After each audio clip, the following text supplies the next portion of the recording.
Welcome to the 2012 Summit Podcast, presented to you by the Oregon Ministry Network. Summit took place May 14th through 16th at People's Church in Salem. The following learning lab entitled, Empowering Your Church for Courageous Outreach, was taught by Daren Lindley.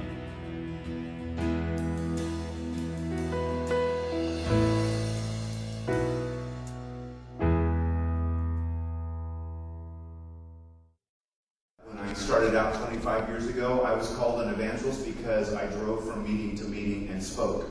And how that defined me as an evangelist, I have no idea, but that's what we called them in those days. And so as time went on, I started asking myself the question, what am I really? And am I really an evangelist, or am I a prophet, or am I a teacher, or what am I? And as time went on, I came to realize I really am an evangelist. And as in one who is intrigued by and fascinated by and compelled to reach the lost. And so I want to see lost people get saved. Excuse me? A little subliminal message for everybody. So I want to talk to you today about how it is that you can equip your people and empower them to be far more evangelistic than ever before. I recently did a book launch in Salem for Relevant Life Church, Kevin Reich's church. And afterwards, we went out to lunch, and I asked him this question. I said, how many man-hours of personal evangelism do you think your church did in the last month? And he said, maybe between 30 and 50 man-hours where individuals were out there sharing Jesus with somebody. He said that would probably be optimistic. Church of a little over 200. And that Sunday, we'd just done the book launch, and they sponsored 150 books a month. It takes 5 hours to read one of our books, and what we found is that over the first 3 years, or the first year, they get read on average about 3 times. So that became 15 hours per book. They sponsored 150 books, so 150 times 15 is 2,250 hours per month of personal evangelism that church is now doing. 2,250 hours per month. So they went from 50 hours a month to 2,250 hours per month of high-quality personal evangelism. So anyway, we'll get into that here in a second, give you a little bit more. But Jesus, I am convinced, wants to empower the church to reach the lost. And here's what we have not done, in my opinion. We have not really been innovating. We've not really been praying. We've not really been asking Jesus, how do you do evangelism? We assume we know. We make that tragic mistake of assuming that we know how to do evangelism. And the fact is, we don't. We think that if you are a vacuum cleaner salesman, you've got a good chance at being an evangelist. But the fact is, most of us are not vacuum cleaner salesmen. Most of us do not have that level of boldness and ability to confront and all of that sort of thing. So I want to take a look here this morning at a couple of different styles of evangelism. And then I want to share with you a little bit about the journey that we've been on as Jesus has led us in a process that's been very, very exciting. So, the normal approach to evangelism has been several different means. One has been that we give a salvation invitation in the local church. I believe in giving salvation invitations in your local church. We give a salvation invitation at my home church every single Sunday. The net result of that has been 400 decisions for Christ in the last year. 400 decisions for Christ. Now, you know what, you guys? You give a salvation invitation, and what happens is you start training your people to bring their friends. Because if you don't give one, if you're unpredictable, your people are saying this. They're saying, well, I don't know if I bring my lost friend, whether they'll actually get an opportunity to meet Christ. But if every Sunday you give a salvation invitation, then you are training your people. If I bring a lost person, they will hear the gospel, and there's a very good chance that they will receive Christ. Over the years as I've been traveling, I've been asking this question. I'd ask the crowd, how many of you gave your heart to Jesus as the result of one of those salvation invitations? Or the result of a youth camp, or some sort of a formal setting where there was a salvation invitation given? Only about 20% of the people that have come to Christ get saved in that moment. By the way, 20% is great, right? So we don't want to knock out 20% by not giving salvation invitations. However, most people, probably about 60% of all people, come to Christ all by themselves. They're in the shower. They're driving down the road. They're just cruising through life, and suddenly that moment of faith arises, and they call on the name of the Lord, and they're saved. Okay? So that's a very key element. They tend to do it when they're by themselves. Now, one of the things that we've tend to focus on is this. We've had this classic scenario of witnessing. And so I say, hey man, I want to talk to you about some spiritual things here, bro. Can I share with you some spiritual truths? And so now, let's just get the social dynamic of what occurred here. In this moment, I said to this guy, I want to talk to you about spiritual things. Now, I have positioned myself as the expert. And he now, by default, has become the novice. Does that make sense? Now he has a choice. He can either submit to me, the expert, or he can evade me. Which do you think he will choose? He will seek to evade me 99% of the time.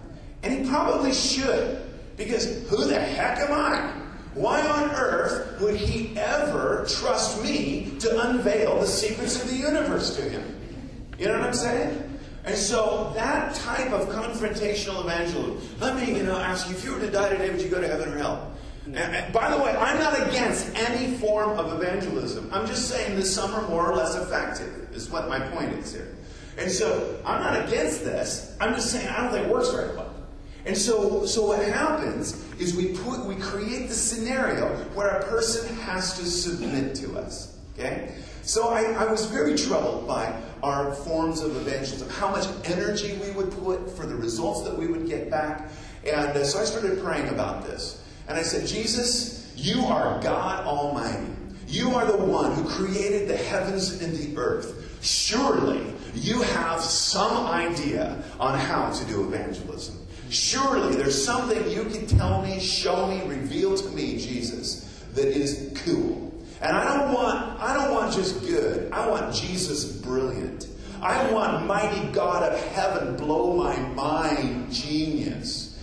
And so as I prayed and asked the Lord about this, one day I was standing at front of a church. I was standing right there just about to speak in Shelton, Washington. And as I was standing there worshiping, I just heard the Holy Spirit say this phrase: the bread to feed the city is in the house. And as soon as the Holy Spirit said that bread to feed the city is in the house, it blew my mind because I knew exactly what I mean. You know how the Holy Spirit will give you something and he'll say it like this, but you get a book's worth. And bam, it's just like, whoa, this is something I need to get a hold of here. The bread to feed the city is in the house. And what just clearly came to me was that for every need you have in your city, that need has already been met in the local church. Okay? So, for example, you have a woman out there, she's had an abortion in the church. There's a woman who's also had an abortion. And she has been set free from the shame and the pain and the accusation of that desperate decision. The woman in the city still cowers under that every day of her life, right? And so this story of how this woman got set free can bring such hope and such life and such joy to the person out there in the city that has no hope. And so, you guys, I just want to say something to you. The reason I started the company that I started is because I firmly believe in the local church. I believe that what you are doing is amazing. I have been in Tim Barton's church out there in Wallowa, and that's a struggle for me every time. But I've been in his church, and I've watched Jesus ministering through him and the life that God is giving there. I've been in Scott's church, and I've seen the life that Jesus has poured out into people in your church. I've been in many churches. And years ago, I was in Vance. I didn't get to go to Vance's church here recently. My son did their book launch. But God is doing something incredible in the local church. The other day, I was having coffee with a guy, and we're chatting, and he was not a believer. And he says, what I think about about, Christianity, I think Christianity and mythology are just about the same. The only difference is that mythology, like Greek mythology, the only difference between Greek mythology and Christianity is Greek mythology just doesn't have as many followers. And I said to him, you know what, bro? It might be because Greek mythology didn't work well. Think about it. And so then I pulled my trump card out. I happen to be a little bit of an expert on this subject, buddy. And let me just tell you something. The most effective organization for changing lives in the universe is the local church.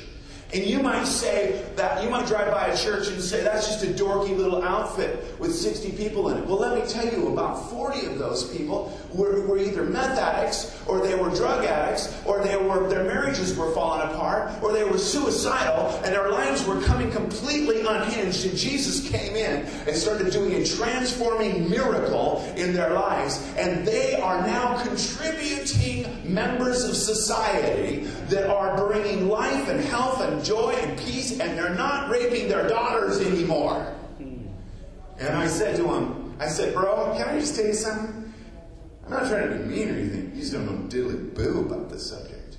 I've written 700 stories of people whose lives were dramatically changed by the power of God. I've read the stories in Vance's book. In Little Siletz, Oregon, little gospel tabernacle out there in Siletz, Oregon. Nobody would go by there and say, wow, now there's the epicenter of hipness. You don't say that about Siletz, But when you read his book, all of a sudden you go, mighty God in heaven is doing a big, big deal in Siletz, Oregon. So the thing that registered in my spirit was the power of personal testimony. Now think about this, you guys. What do we do with personal testimony in the local church nowadays? Do we do anything with it? I mean, when I was growing up, we did a little bit more. On Wednesday nights, we'd have testimony services at my church. I grew up at Willamette Christian Center down in Eugene. But then what would happen is these testimonies would be delivered in the ultimate half-baked manner. Isn't that right? This person's, Pastor, how many testimonies do we have here tonight? And somebody would raise their hand and they'd stand up. I just want to give glory to God because I got a raise at work today, and I just want to praise God for that. That was about the sum of our testimony services. And I'm thinking, come on, surely we can do better than that. And so I started realizing that these lives, these stories that are sitting right here in this room, right here. We don't have to even go outside of this room to find crazy, cool stories. Was anybody in here addicted to drugs? Man, cure is the driven snow. Did anybody in here actually need to get saved? Just curious. Okay, good. Right, good. Well, I'm with you. I got saved when I was 7 years old, lived for Jesus till today. But I plan on serving him tomorrow. But the fact of the matter is, lives are being changed in your churches, and these stories are incredibly dramatic, and the church does absolutely nothing with them. Blows me away. Gold, crazy gold, sitting in every chair of your church, and we haven't harvested it. Now, here's the question for you. What is the bottom line of your church? What's the bottom line? The bottom line is not how cool your building is. The bottom line is not how stylish your worship team is. The bottom line is not how articulate you are as a speaker. The bottom line of your church is changed lives. That is why we signed up, and that is our profit margin right there. And so what we realize is we are horrible at exposing our success to our city. So this idea came into my heart and my mind. So a few months later, I was out in a little town in southern Idaho, and this guy told me he was going to do an evangelistic outreach in his community. And he said he was going to go and hand out Max Lucado's book called Grace. And he showed it to me. And I'm looking at this book and I'm going, oh man, this is a bad idea. And the book on the front, written in a real feminine, scripty font, Grace. you know. I don't know any Southern Idaho redneck that wants to read, you know, a cute little romance book about grace. You know what I mean? Unless it's pornography or something. I mean, maybe he'd like to read it then, but he wasn't interested in reading that book. And so these guys are Southern Idaho rednecks. Think about it. You're going to hand this out in Southern Idaho. What happens if this guy reads this book? He's going to bond. If he likes it, he's going to bond with who? Max Lucado. Where's Max Lucado live? San Antonio, Texas. Inconveniently located for the people of Twin Falls, Idaho. Isn't that right? So here's this tragic mistake he was about to make. So I'm sitting there thinking, Jesus, there's got to be a way I can help this guy out. And this thought comes into my mind. What if we found 7 amazing stories in his church, and we created these stories and written them in a very dramatic fashion? So over the next several months we did that, and Good Catch Publishing was born. We did our first testimony book. And since then we've done about 100 titles, and we've got hundreds of thousands of books out on the streets all over the United States. And the kingdom of God is advancing. So I want to just talk to you a little bit about the why. The why is something you probably perceive, but let me just share with you a couple of stories. There was a gal named Carolyn. Carolyn grew up in a home where affection was expressed in inappropriate manners. Her father molested her from the time that she was 3. She thought that it was love. She did not even understand that it was completely inappropriate. And as she grew up, she just thought that that's how guys expressed love. And so she wanted love, and so she would hang around guys, and guys would do stuff to her, and she just went from one guy to the next, and had absolutely no moral foundation whatsoever. One night she came out of a bar, and she was standing there and put her thumb out, and the guy pulls up in about a 67 Volkswagen Bug. Pulls up on the side of the road, and he says, "Where are you going?" She goes, "I don't care." And he says, "Well, come on." She gets in the car.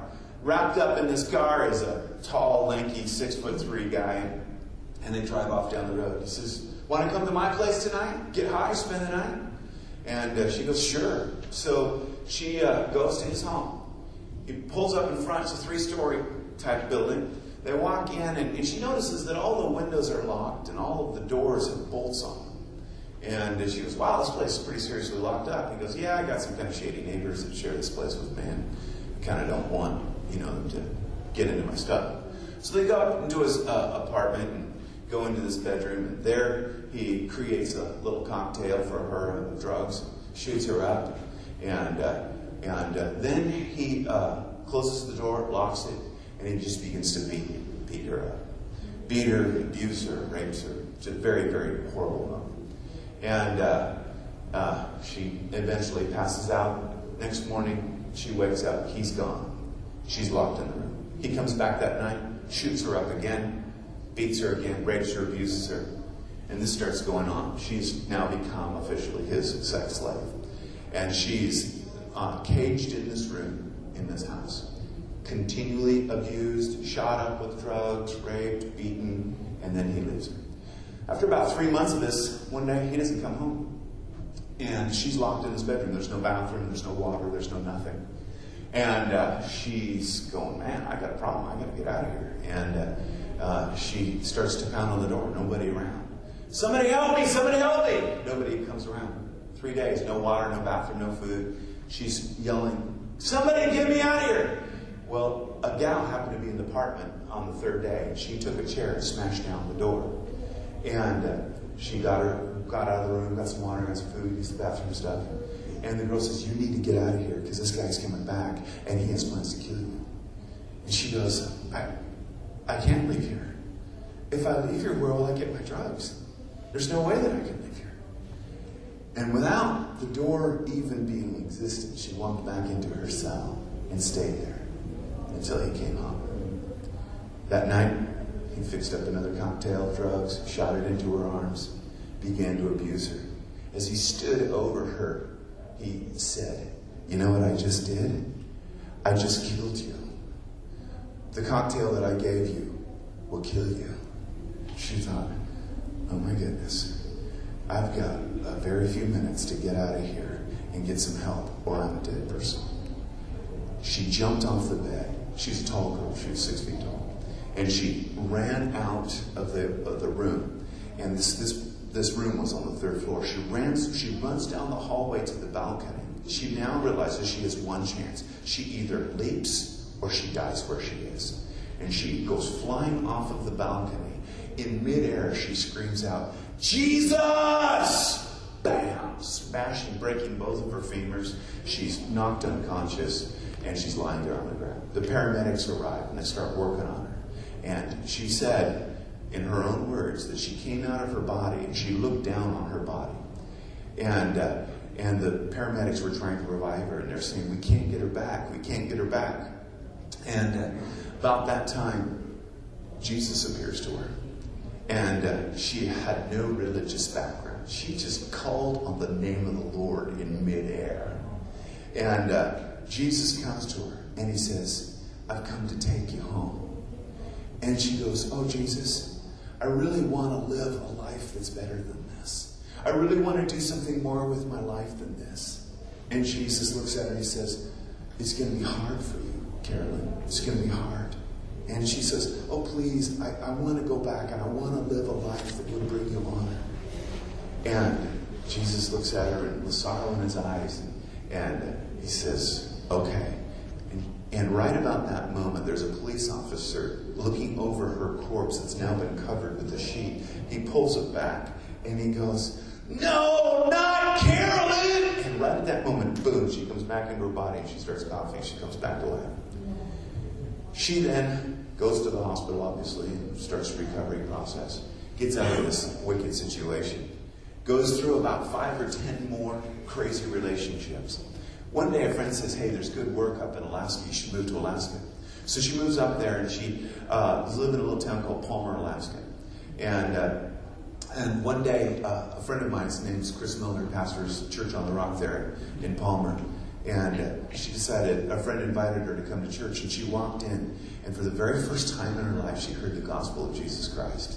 And she sat there and heard about this love that wasn't about abuse. She heard about this peace that she could have, and tears began to flow down her face. And that day, she prayed and she asked Jesus Christ to come into her life. And Jesus began an amazing work in her life.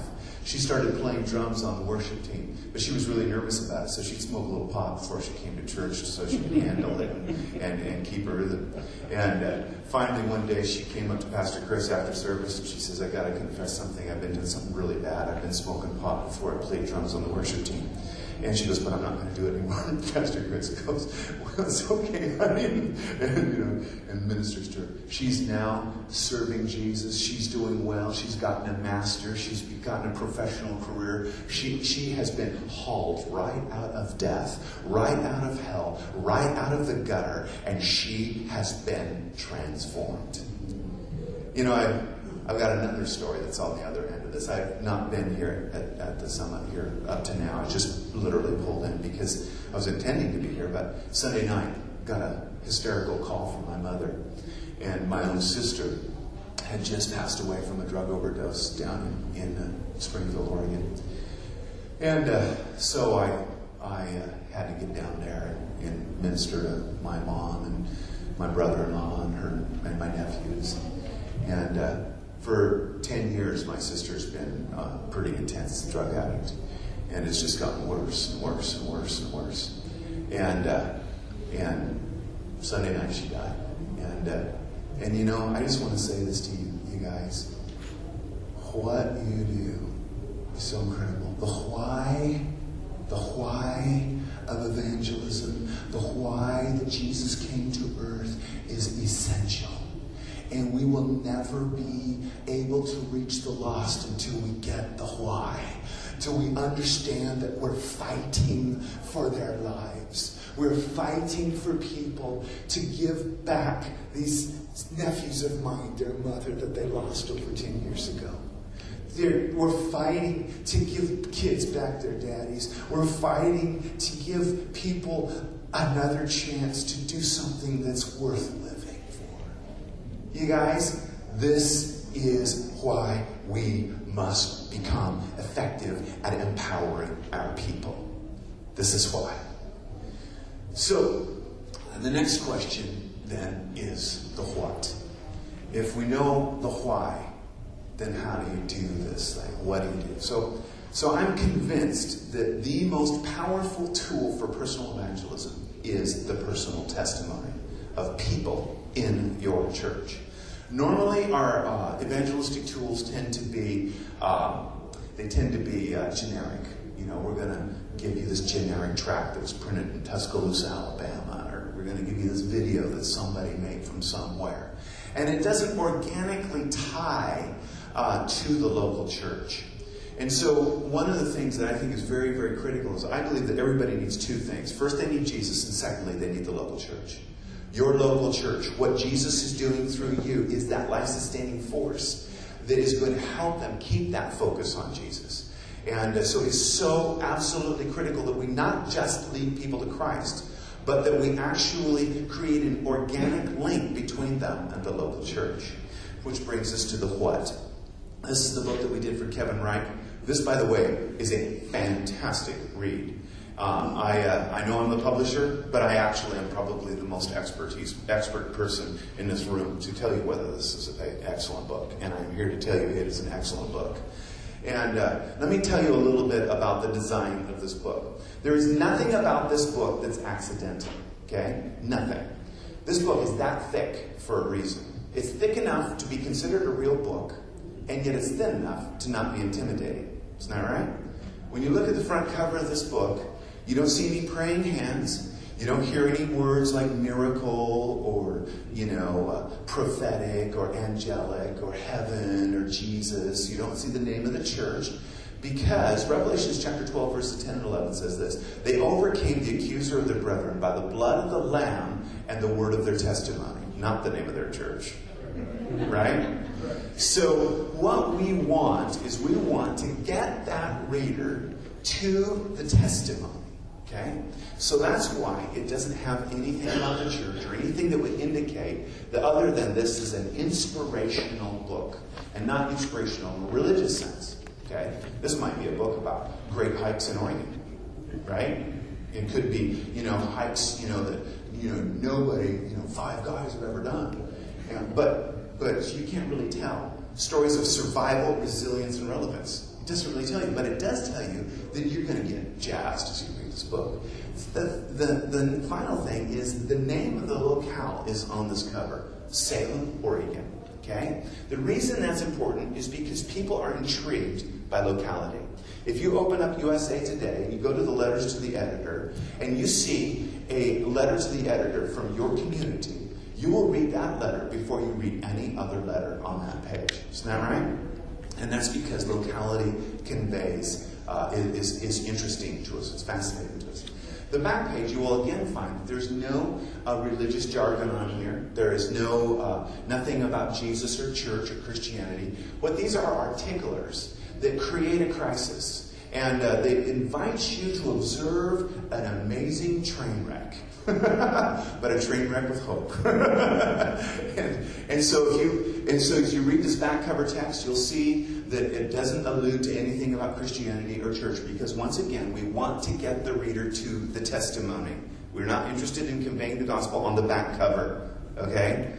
The final thing that's very critical about this is this little teeny number above the ISBN number, and that's $14.95. That is a very strategic thing. It doesn't cost anybody $14.95, but that's what the book is worth, and I've sold it for $14.95 many, many, many times.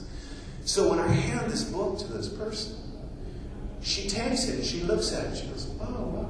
She sees that $14.95 and she goes, wow, do I owe you anything? If I had $1 for every time I had somebody say that to me, I'd have a few bucks. But what immediately she perceived was that I gave her $15. Okay? High perceived value.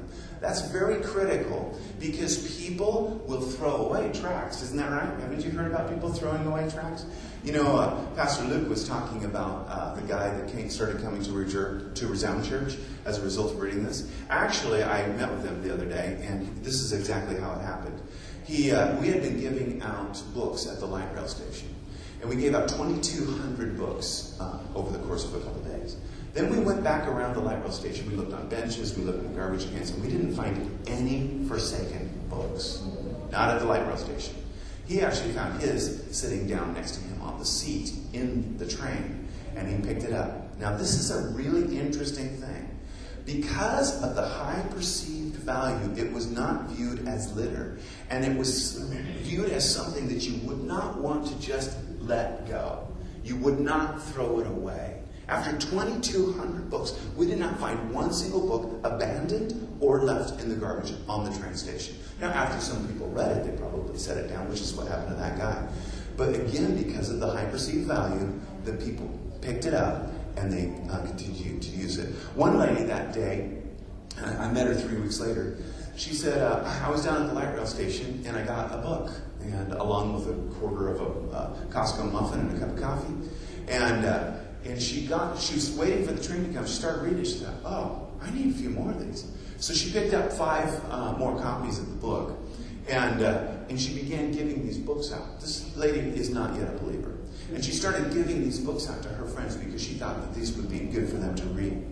Then she came to church that next Sunday. She gave her heart to Jesus. She got 5 more books, and she started handing those books out again. This lady, after her first Sunday, had now given away 11 copies of our Resound book. She then came back the third Sunday, and that's the day I met her, and she was there to get more books and give them out. This lady was doing evangelism for Jesus and for Resound Church before she had ever darkened the door of our church. Okay?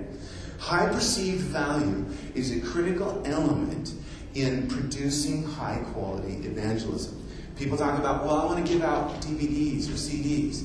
Let me just tell you something. AOL taught us that CDs are things that you throw away. Isn't that right? Remember the very first AOL CD you ever got? Wow! You couldn't quite bring yourself to throw it away, even though you already had AOL. Right? But then after you got 7 of them, he said, well, I already have AOL, and I don't need the CD. And they taught us that a CD is of no value. But when you were in the 2nd grade, your librarian taught you that you should never throw away a book because a book can always be read by somebody else. Did anybody remember hearing something like that? It is amazing. It's almost part of the religious fabric of our country. Every time I say that, everybody sits there and they go, yeah, that's right. They do say that. They did say that. That's true. And it's because they did say that. So, okay. So now the next thing about the what. Okay, the what here is the testimony of the saints. So each story is between 3,500 and 7,000 words. That's for a reason. Because it takes 20 to 45 minutes to read one of these stories. Okay? Now, our goal is to create an organic link between Jesus Christ, a reader, and the local church. We want an organic, natural link. Okay? So, in order to have that sort of a link to that local church, we have to develop a relationship with the reader. Okay? A relationship is made out of 2 things. Relationship is made out of time and common meaningful experience. Think about this. The guys go to war together, and what happens? They spend time together, and they have one seriously meaningful experience. It doesn't even have to be positive, it just has to be meaningful. Okay? And the result of that is deep relationship is formed. Okay? 20 to 45 minutes will produce a very real level of relationship between the reader and the storyteller, get this, whom they've never met. How many times have you read a book and you fell in love with the characters in that book? It's because you developed this thing called relationship with them. Time and common meaningful experiences. You read that book. Did a book for a church, that book called On the River in the County, they're called There Is Hope, about Church on the Rock, Battleground, Washington. A lady walks in there one Sunday, and 15 seconds in the door, she says, "Where's Alan? Where's Alan? From the book. Where's Alan from the book?" They went and they found Alan. They brought him over to this lady who had never been to this church. She threw her arms around his neck, and she said, "I can't believe I get to meet you." Now, you guys, let me just tell you something. That's not normal protocol for people who come and visit your church for the very first time and they're there 15 seconds in the door. I experience this myself every time I go and I do a book launch.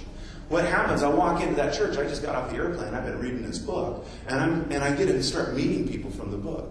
And it's just like, whoa, dude, your story blew me away. It was absolutely incredible. And it's a very honest, genuine feeling. I'm not playing anybody. It is very real. As I begin to meet this person, and I know you. In fact, it's really weird for me because normally people know me far better than I know them because I'm a public speaker. But in this situation, I walk into this church and I know them far better than they know me. I just spent, quite a bit of time with this person. Kind of crazy, kind of cool. So this what is very strategic. Okay, this book right here. And then finally, it's that ability to go by myself into my bedroom, and without having to submit to anybody, I can, because of this vehicle, I can take it and I can read it by myself in the bedroom. Okay. Now, there's one thing that people commonly ask about, and they say, well, why don't we put it on Kindle? Let me tell you a couple of reasons why Kindle doesn't work. I publish on Kindle. I love Kindle. I put all of our individual author books on Kindle, but I don't like testimony books on Kindle, and here's the reason why. You have this friend, and you say, hey, you can get our book on Kindle. Now what do they have to do?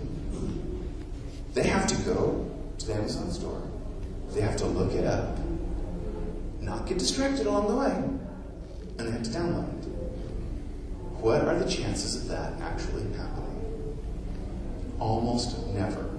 The attrition rate is huge. But when I hand this person a book, there is no gap between the time they get it and the time they can begin to read. Do you see what I'm saying? Secondly, the Kindle does not have high perceived value. Once again, you look at the documents in Kindle, there's all kinds of them there for 99 cents, 0 cents, whatever.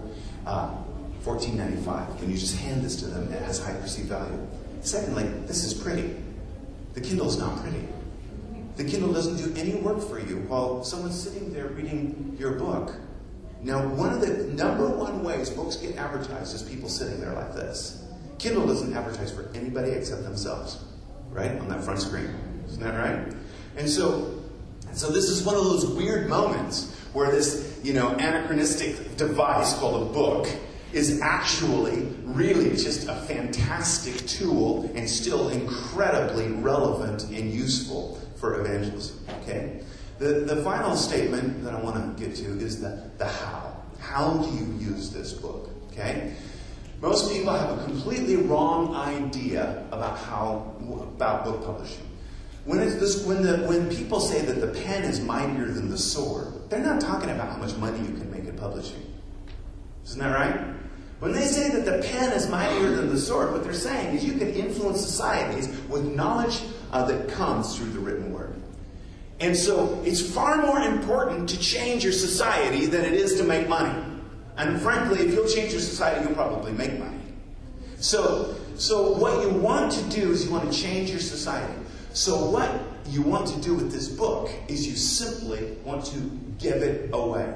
It's not about selling it, it's about giving it. And so as you give this book to people, lives are changed. Now, how hard is it to do this? Let me show you how hard it is to do 15 hours of evangelism. You will now watch an evangelistic miracle. I just did 15 hours of evangelism. I have this joke. I call it the Siberian drop. And what you do is you go into McDonald's and you're wearing an oversized coat and you got the book on the inside pocket of this coat.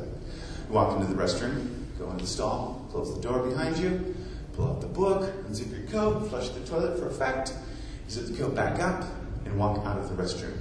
The book's been set on the toilet paper dispenser, and that book will get read. I guarantee it.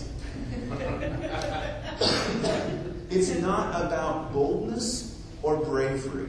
See, all of our evangelism prior to this has been about boldness and bravery. Man, if you're not bold, so then what are our options for equipping our people? We tend to resort to shame. Well, why won't you? Are you ashamed of the gospel? And there's a little bit. You kind of freaking me out. I don't really think I'm up to this. And so we need to just remove that whole boldness thing from the equation. It really is not about boldness, okay? In fact, boldness tends to, like I said, set up that bad scenario between the expert and the novice. You don't want to have that scenario going. You want to eliminate that. Another great barrier to evangelism is judgment. And so when we tend to do evangelism, bro, I don't care where you've been. I don't care what you've done. Jesus loves you. Is that the truth? It is the truth. But you know what he's thinking? He's thinking, you think I've been somewhere. You think I've done something. That's what he thinks. He doesn't even get to the part about the Jesus loving him part. He's thinking, you think I'm a bad person, don't you? That's why you think I need God. Because you think I'm a bad person. Immediately they feel judgment. Judgment is the greatest barrier to evangelism. Here is why it works. When you set this down on the coffee table at Starbucks, and then you forget to take it with you when you walk out of the restaurant, somebody picks up this book and they start to read. This person, as they start to read, they're only reading from selfish motives. They're not reading this book because they ought to. They're not reading this book out of submission to you. They're reading it because, frankly, it looks interesting. In the first 2 paragraphs of that story, which by intention caught their eye, and they start reading that book, all of a sudden they go, my goodness, wow, I want to read this book. Do they feel judged when they read that book? Do they feel judged when they read that book? Why? I'll tell you why. There's a very specific reason why. Because it's not about them. If I don't talk to you, you're not going to feel judged by me. If I just say, here's the story of Carolyn. She went flying off a balcony. It was pretty crazy stuff. Right? Nobody feels judgment. It's an enormous thing right there. So, next thing about this book, first story. The very first story is key in the book. You want the first story to not bring up any God, Jesus, religion concepts for the first 12 pages. Because what we're trying to do is we're trying to create a crisis. Okay? So we start developing the crisis in the story. Now, I'm aiming for religiously phobic people. I don't want to try to just reach nice people and churchgoers. I want to reach that guy that thinks God is totally irrelevant and he hates God. So he starts into the story. And he starts watching this guy go down a terrible path. And he falls into addiction, or his marriage is on the rocks, or his child is just killed in a car accident. And it's just going bad, bad, bad, bad, bad. And at about page 10, the reader starts doing something very fascinating. They start saying, how are we going to get this guy to this fix? This guy's got a real problem. We need to solve this problem right now. We need to get on this thing. And so, in a sense, the reader begins to intercede for the storyteller. So then, at about page 12, we move into the solution to this crisis, and his name is Jesus. We boldly, we clearly, but not religiously convey it. We don't use words like prophetic in any of our books. We don't talk about angelic visitations in the sense that we would talk about them in our normal church culture, because they're not part of the club. They don't get our lingo. So we have one of our editors, our executive editor. She used to teach James Dobson's Focus on the Family writing team. She goes through every single one of our books, and she looks for cheesy religious stuff that's in there that just sounds kind of not right. Because our writers are all professional Christian writers. So they're in the Christian culture, and sometimes they make mistakes. And but Jesus is able to help us convey the gospel without using our religious jargon that's so off-putting. Now, the second story, we don't care if we bring Jesus in on the first page, because now, after that first story, that reader has had the gospel presented to them, and they understand this is not going to be about Christian thoughts here. And so we go for it from there. But that first story is very, very key. The last thing that we do in here is, once we have created a relationship between the reader and the church, because he's read about the church now. The church shows up in these stories, not in a heavy-handed way, but it shows up in these stories. Then we go to the very end, and the pastor writes a conclusion. We encourage them on the intro, Super light, again, no Christian thought, just you're going to love this book, it's going to blow you away, you're going to be inspired. Great to meet you. And then at the end, we go for the throw. We lead them to Christ, we invite them to church, we give the most compelling invitation that we can, and then in the very back of the book, there's a map, there's service times, there's phone numbers, there's website URLs, everything it takes for that person to connect to the church.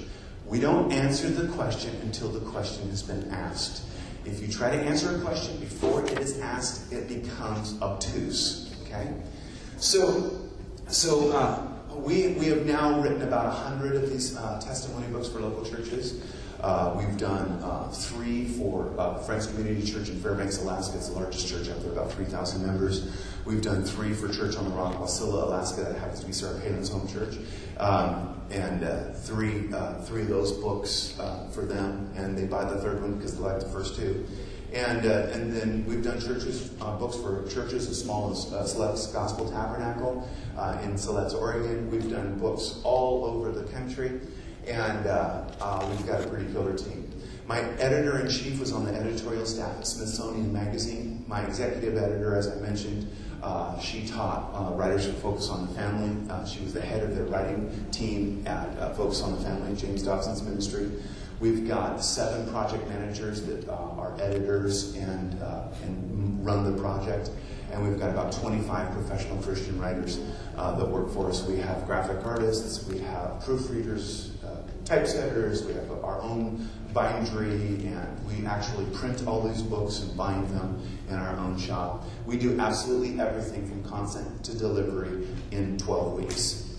There's no other publishing company in the world that does this. And it's kind of a unique concept. Now let me just give you some of the feasibility on how this works. And all of this is on this paper that's right here. So the thing that you need to understand about this is we learned a long time ago, you guys are busy pastoring churches, we're book publishers. Okay? So we pretty much don't have you do almost anything. We do have a few tasks that you have to do, but very, very few. First thing that happens is we send you an outline and videos that coach you on how to survey your church. You need to devote an entire Sunday morning service to doing so. So you preach a message about, I recommend Revelations 12, 10, and 11, overcame the accuser of the brethren by the blood of the Lamb and the word of their testimony. And there's some really cool stuff in there. Now comes salvation, power, the authority of God, the kingdom of his Christ, and some great stuff. So I coach you on that particular sermon. There's certain things that need to occur in that message. Then there's certain things, then you hand out the survey to your congregants, and I tell you how to do that to get the maximum response back. Then we encourage you to sort the surveys. We coach you in how to do that. It's a very brief process. It's not a very challenging thing to do. And then you send us the surveys. We want you to fax them or scan them and email them to us. And so then my editor-in-chief, she will assign a project manager to the project. And that editor-in-chief will start going through the surveys, and they're going to give you a call, and they're going to talk to you about your church, they're going to talk to you about your church culture. Vance had a very unique situation in that he's ministering to largely Native American community. And so that was a unique book for us to write. And Rip Draper wrote some of your stories, didn't he? Isn't he one of them? Yeah, he's amazing. I mean, the guy just... he's in his element. When you get into kind of an ethnic thing like that, that's like him to the max. And so the project manager then gets an understanding. Are you a really contemporary church? Are you Lutherans? Are you Church of Christ Baptismal Regeneration? Obviously, we're all AGers here, so that's not a big issue. But our team understands the culture of your church. Okay, and then that editor begins to work with it. So then they schedule the stories. Our editor will, the project manager, will schedule the stories. You don't have to schedule anything. We call the storytellers and we schedule the stories. Then we assign a time, and our writers call at that time, and we have an interview with the storyteller. Then our team writes the stories. They have a very strict deadline process, and we terminate our writers and our project managers if they don't hit their deadlines. Because frankly, we're here to serve you, and if my team's late, that's not helping you. And it puts pressure on everybody in the organization. It really messes things up. And so we're really hardcore about this. And so So then we get the rough draft back. Our editor edits it, brings it up to professional GCP quality standards. Then it goes back to the storyteller for an accuracy check. They go through the story. No, it wasn't a blue pickup, it was a red pickup. And we change names for liability issues. We make sure that nobody is in a position to expose somebody, and we're very, very intense about that. And so we're hardcore about it. We have 5 levels of checks on that. And so we're pretty intense about that. You will not get sued. We have never been sued for producing a book like this. And then we move on from there. The pastor reads the book, makes sure it reflects the church's theological position. And so every now and then somebody says something in an interview, the writer writes it down, and it's not quite, where you guys are at. And so you just say, hey, we need to change this little line right here. Boom, we change the line. We have a graphic artist that creates custom art for your church, the feel, the look that you want. You can see over here pretty dramatic differences between these books. This is Church on the Rock, Battleground, Washington. This is Urban Church, San Diego, California. This is Church on the Rock, Wasilla, Alaska. This is Church in Rusk, East Texas. This is Tulare, California. And this is Dallas, Texas. And so obviously vastly different covers because we want to give you what you want. Our artists are good at giving you what you want to convey the image that your church wants to convey to your community. And then, so during that 12-week writing process, we then begin the launch strategy. Launch strategy is really key because your people have never even heard of the concept of a testimony book before. And so we have 8 professionally produced videos where in these videos I concisely convey the idea of what it is we're producing. And so I'll give them a 1-minute video, very, very quick. These have been professionally conveyed. We didn't have them done when we were working with youth bands, but we're styling now, baby. And so 8 of these videos and 1 a week, a different concept each week for the 8 weeks prior to launch. 6 weeks out, we send you a big, beautiful banner. It's gorgeous. If you stop by our table, you can see examples of those, what we give to the church. And then we also send you 12 by 18 posters to help present this. The final thing is then 2 weeks prior to launch, we send you enough copies of the book for everybody in your church to get one. We want everybody to read that book prior to launch so they understand what they're about to invest in. Okay? Then the launch day comes, and I or one of my representatives comes to your church, and I preach a message about the power of personal testimony, about your book. I tell stories from your book. And then we give people an opportunity to sponsor books. This is very important for multiple reasons. The people sponsor the books because if they sponsor the book, then they have buy-in and they are much more interested in getting that book out. If you buy the books for the people, I'm not interested. I don't care about that. So it's a big, big deal. Plus, you're going to get more books if the people sponsor them. They can cancel at any time. And it completely removes the financial weight from your shoulders in this process. So there is a cost for us to write the book up front. But once you've paid that cost, it's done and there's no additional cost. The cost for a full testimony book, 7 stories from your church, is $3,250. It costs $750 down and then 5 payments of $500 over 6 months. That's the time it takes to get your surveys done and then begin the writing process, and then hold the launch of the book. So we like to schedule about 6 months out, and $750 down, then $500 a month, and then it's over. It's the total cost of the book. Go do a little research on ghostwriting and see if you can get a book written for $3,250. I dare you. So anyway, and then we come and we launch the book. We hand out sponsorship cards. The people sponsor whatever books they want to sponsor. Bam! End of the story. And that's how many books each month your church gets. And we print off a list each month and we send them to you, and then you start using them. Then we have one last remaining follow-up element, and that is once a month I create what I call an ongoing equipping and inspiration video.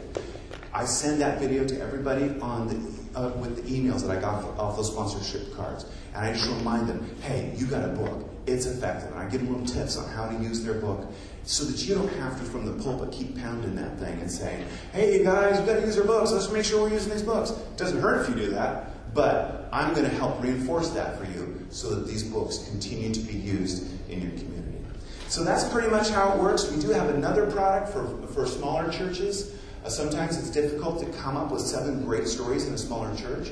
We think you should have 7 fantastic stories, not 2 great stories and 5 mediocre stories. So what we recommend in smaller churches, in churches of 75 or less, that you go with 2 or 3 stories from your local church, and then we supply the other stories from our library. We call it a national book. And the idea is, this book came from all over the nation, but 3 of these stories came from this church. And the intro, the conclusion from this was from this pastor right here. And so it has a great impact, costs a lot less for you to produce, and it's very simple. So if you have a smaller church, we have a great solution for you there. So you guys, here's what happened. Salem Relevant Life Church did 30 to 50 hours of evangelism in March. In May, they did 2,250 hours of evangelism. And they're now doing 2,250 hours of high quality, I don't stutter, perfect evangelism for the next several years. That's crazy stuff. And these books don't go away. They might show up at the thrift store, but that book is just as relevant at the thrift store as it ever was anywhere else. It might sit on a coffee table for 2 years, as I've heard stories about. And one day a guy picks it up and he reads that book and he asks Jesus to come into his heart. And he's now a member of Church on the Rock in Wausau. Again and again and again, I can tell you story after story after story of lives that have been changed and churches that are equipped. The final thing is this. It changes your people's view of your church. Because they don't even know who's sitting next to them in church. Even if they've been going there 25 years, they don't know. And they sit there and they go, oh my goodness, we have an incredibly relevant organization.